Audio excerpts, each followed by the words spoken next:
Sunderland and Manchester City. The game is going to be played at the Stadium of Light.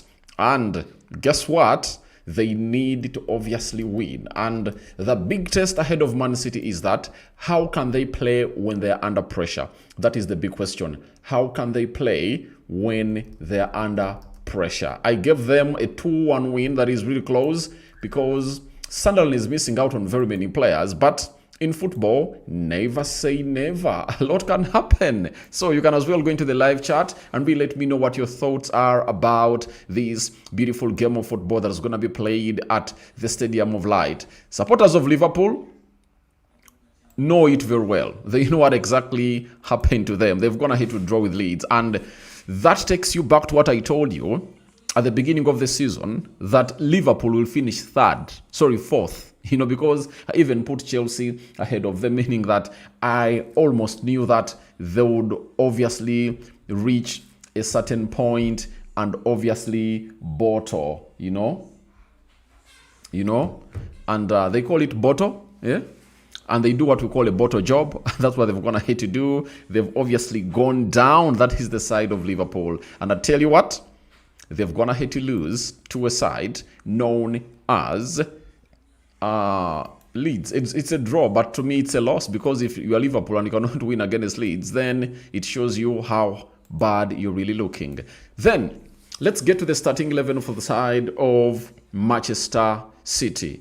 It's 4-3-2-1, the system I really hinted on, and Donnarumma in goal, Nunes right back, O'Reilly left back, Nathan Ake, left-sided centre-back, Ruben Diaz, right-sided centre-back, Gonzalez, CDM, Bernardo Silva playing as a box-to-box midfielder, and Phil Foden playing as a number 10. Then we are having Savinho coming in through, surprisingly, as a right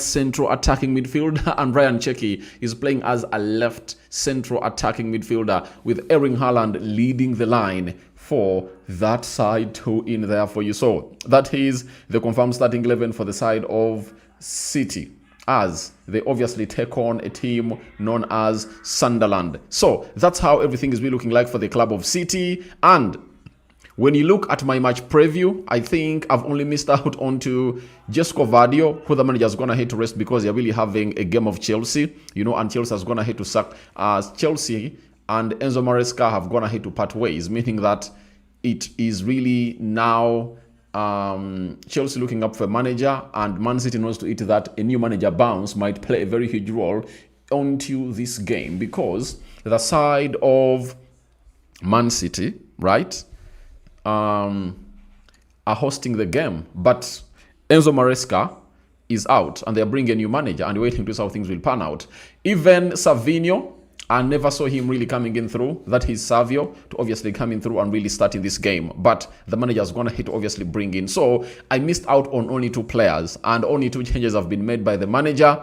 I think from the team that really went ahead to beat Nottingham Forest by 2-1 away at the Nottingham Forest in there. So that is Man City for you. And now Sunderland comes in through, and they've gone ahead to name their starting 11. The system that they've gone ahead to deploy is a 4-2-3-1. You understand?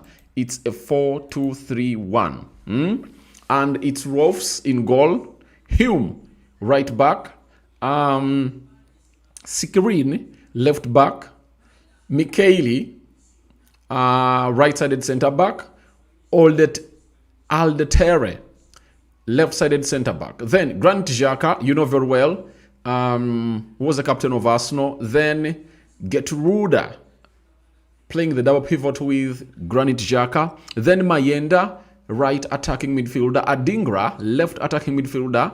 Lefe, central attacking midfielder. And Brian Brobby leading the line. Arsenal fans will always remember that name. It will always echo into their ears. Brian Brobby, who came up and obviously destroyed them at this Stadium of Light. And one thing they should obviously look at as the side of Man City, and they should be ready to have a plan to stop it, it's how this side of Sunderland scores goals from set pieces, especially the throw-ins, I think it's Aldetere, that centre-back. He really throws in those long balls, and they are really deadly when it comes to that. I don't know whether Pep Guardiola is ready for that, because his team really suffers a lot when physicality kicks in. But they come in here knowing that all they need is what we call a very beautiful win to obviously keep up with the side of Arsenal. Now, we go to the substitutes and see which substitutes or which bench will obviously look better than the other. We go to the bench. And for the side of Manchester City, they do have, for the side of Man City, they do have James Trafford. Tijan Reinders is also on the bench. Then we do have Jeremy Doku on the bench. The other one is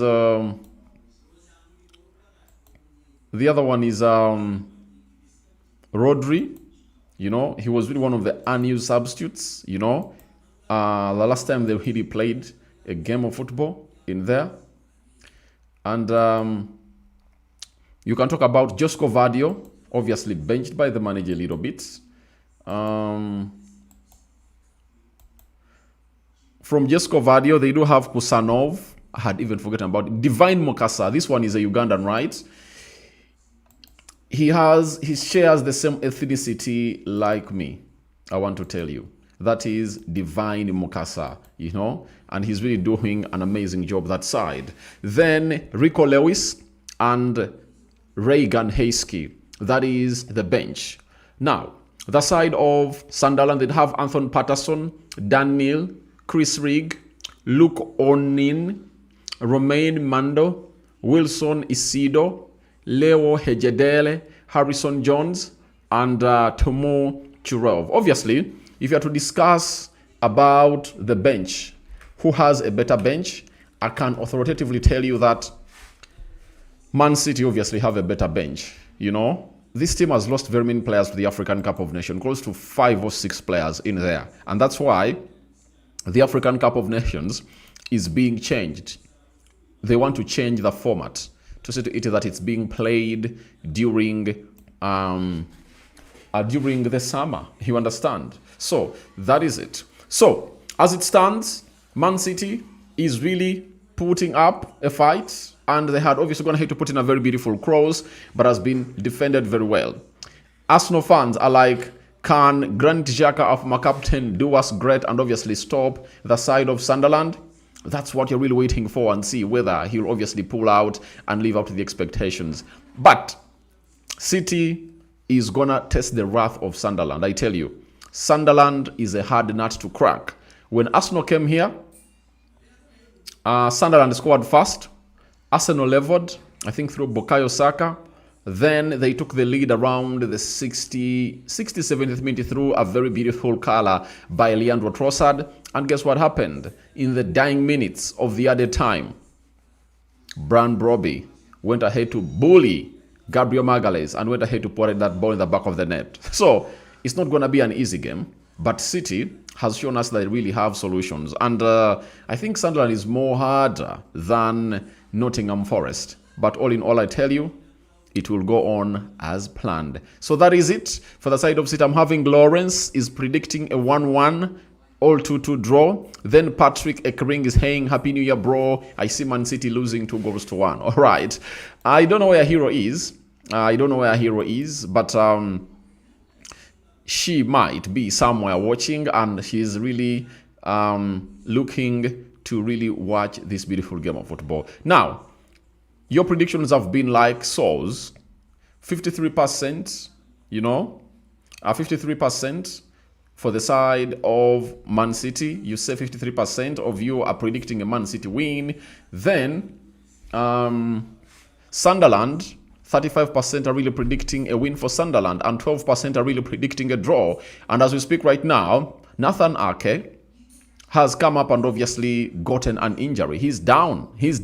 So I don't know, but Josko Vadio is obviously preparing to get onto the pitch. But he has just stretched his leg to obviously do an interception. But guess what? He landed badly, and I think his leg is really his foot is really having a problem. And the manager is really scratching his head. But he's obviously going to be off. But Jesco Vardio is coming in through, and that shows you the squad depth of Man City. When you really have a very, very, very beautiful squad, you won't even come up and really feel what we call the injuries. You know, he hasn't been here for some time. That is Nathan Ake, but I don't feel that his absence have been felt. But he's off, and guess what?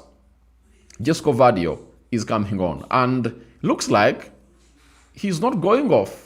And they're like, Jesco Vardio, get back to the bench, get back to the bench, get back to the bench. He's feeling okay, and he knows to it that this is the time for him to make it up for the Dutch national team squad summoning ahead of the World Cup. If he doesn't really play very well and play every game, there are very many other players like the Matas, the list of this world, the Van der Vens, you know, of Tottenham Hotspur, the Julian Timbers of Arsenal that are doing an amazing job that will obviously eat him up. I've seen Hero.